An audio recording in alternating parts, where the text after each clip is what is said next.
বন্ধুরা, একটি দেশ, একটি জাতি তখনই উন্নতি হয় ওই জাতি, ওই দেশ যদি শিক্ষায় উন্নতি হয়। আমরা এমন একটি দেশে বাস করি, যেই দেশে পড়াশোনা আমরা যেভাবে শিখি, স্কুল, কলেজ, ভার্সিটি থেকে আমরা কিছুই পাই না।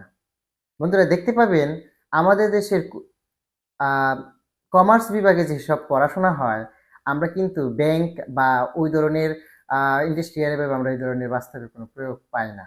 দেখা গেছে ব্যাংকে যে আবার আমাদের শিখতে হয় কিভাবে কি লিপিবদ্ধ বা লেনদেন লিপিবদ্ধ করতে হয়।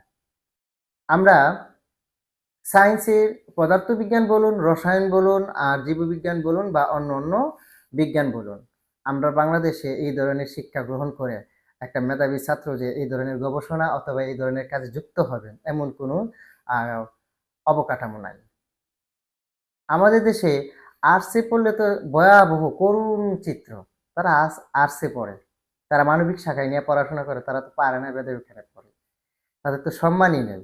তারা ইতিহাস পড়ে কি করবে? তারা আজকে বাবরের, নবাব সিরাজউদ্দৌলার, বাংলার স্বাধীনতা, পশ্চিম পাকিস্তান, ব্রিটিশ ভারত ইতিহাস পড়ে কি করবে? তাদেরকে তো কেউ মূল্যায়নই করে না। ভূগোল ভূগোল পড়ে কি হবে ভাই? ভূগোলের চাকরি নাই।